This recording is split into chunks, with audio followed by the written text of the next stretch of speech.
Greetings everyone, today I would like to continue my talk, and in my previous video the extraction of the religious.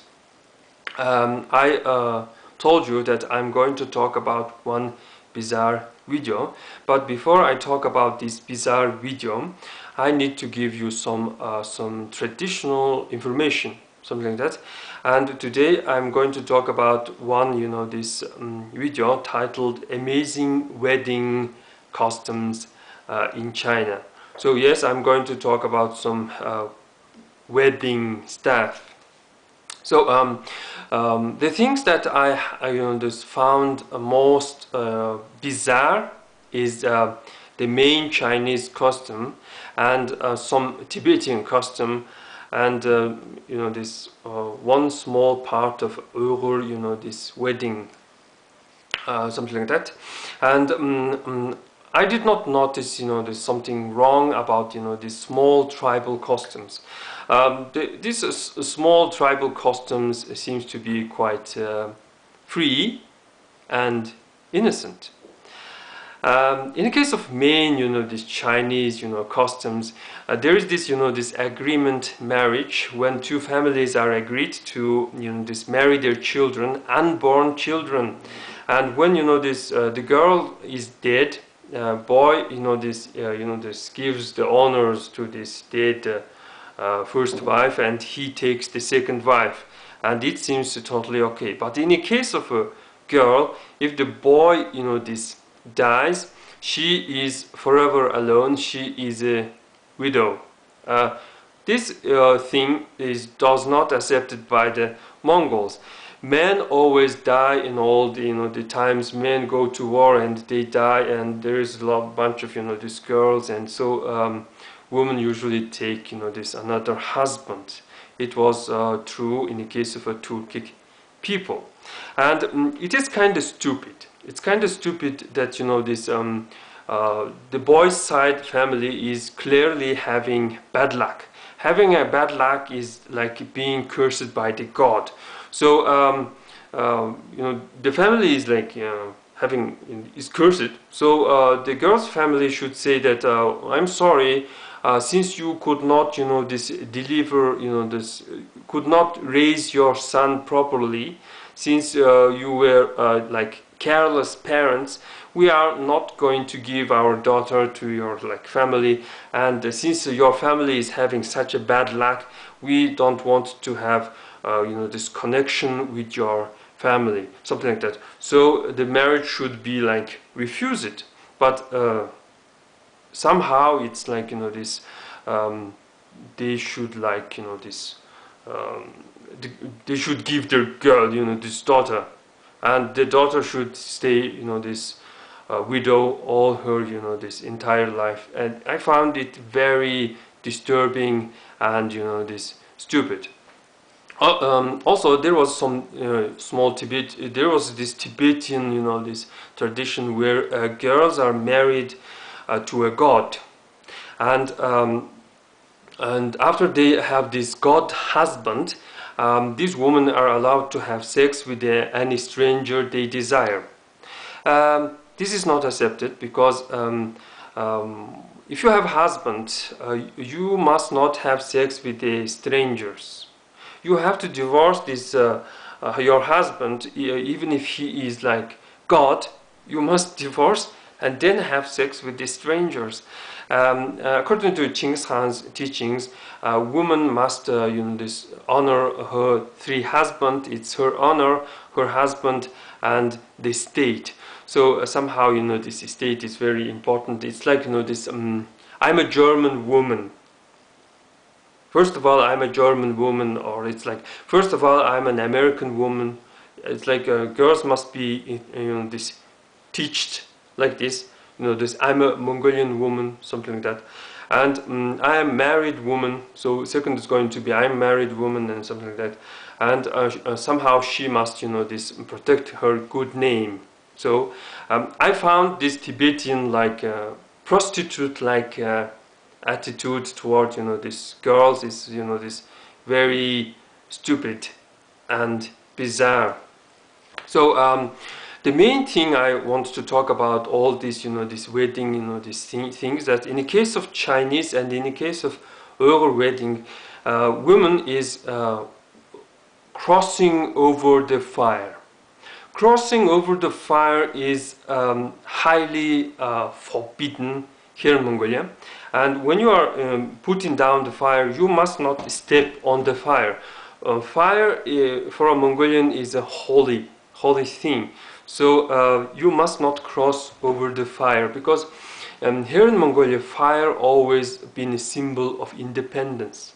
So you do not want to lose your independence, or you do not want to disrespect your independence, something like that. So I'm going to draw a picture. So imagine that there is this fire is burning. Obviously, there will be these people around this fire, alive, going around the fire, and imagine that there is a fire in the distance. So you are seeing two fractions. So or you are seeing two families. So the fire is going to be a symbol for independent life. So they do not need this heat and the light of this fire, because they have own fire. So they are like basically independent, something like that. So because of this life evolves around the fire, the behavior of a man and woman according to this relation to this fire is different. Since man is a guest and woman is a hostess, so man's this movement was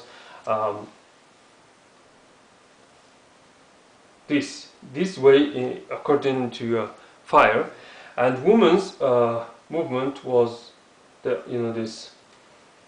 this way. And inside the Mongol gear, guest usually travels this way, and hostess travels this way.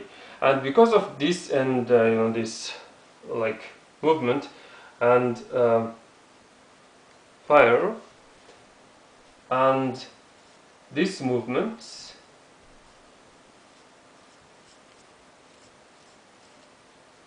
so this movement is symbolizing a female movement.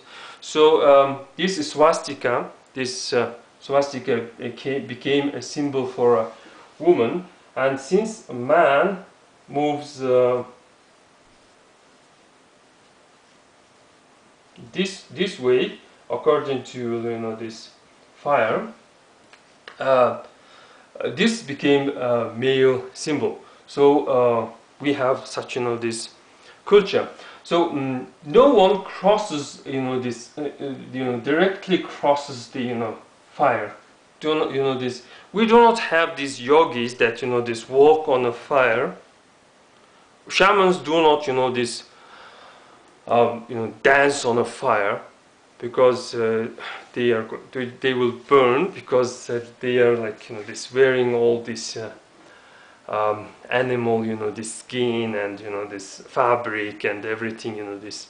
So no one crosses the fire, and the simple reason why they are crossing the fire is that they are trying to purify the bride. Here in Mongolia, we have this, this Mongolian flag,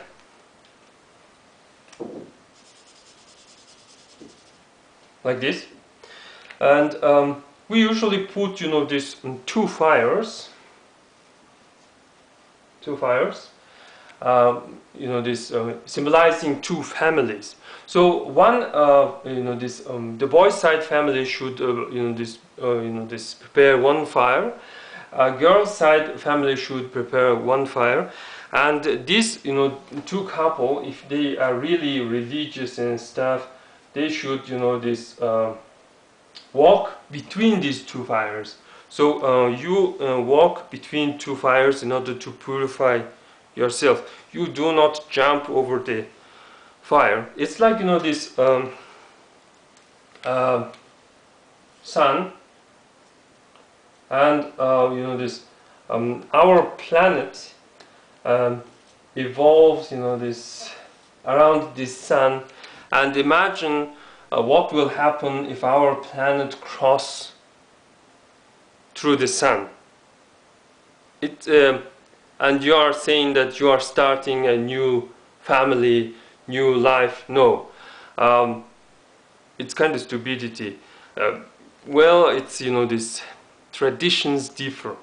The way of thinking is different. So we think that everything this rotates around the fire and no one crosses the fire, something like that. So since I'm this Halha Mongolian, and I have to this say that since we honor fire so much, we carry a fire on our heads, something like that. So how are you going to describe a fire? So a fire has some this foundation, black foundation, this ash, something earth, something dark.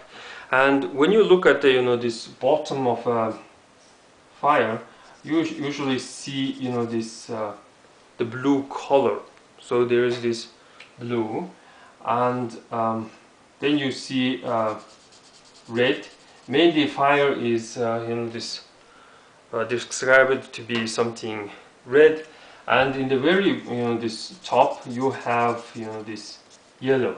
So basically Mongolian this true half Mongolian hat is symbolizes fire, and because of this hat symbolize this fire, we do not step on it, we do not cross over it.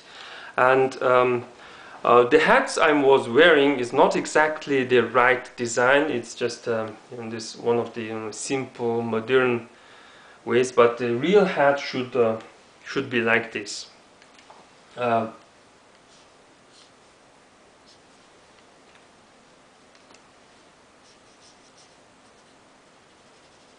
Of course it's like black, and there must be some blue in the bottom, and red,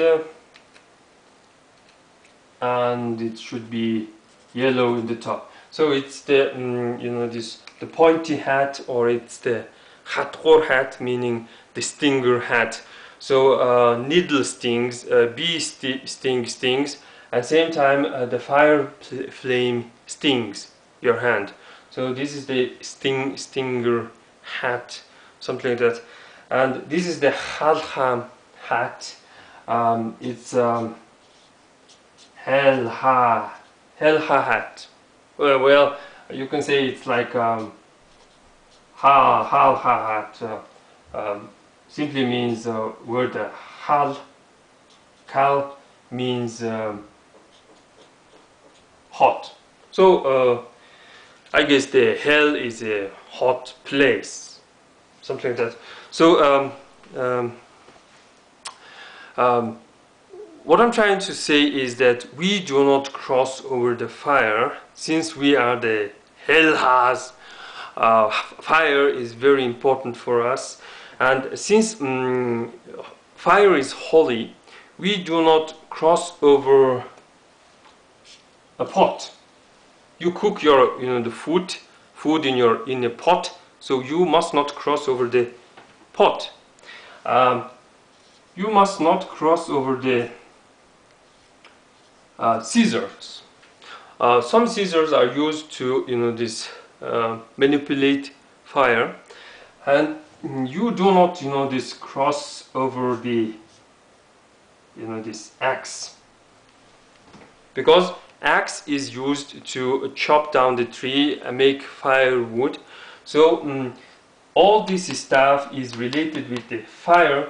So since we honor fire, you must not step over these things. So it seems these Southerners have totally different way looking at things, and it seems for them fire is not so holy. Well, I must be short, and well, that's pretty much for today, and thanks for watching.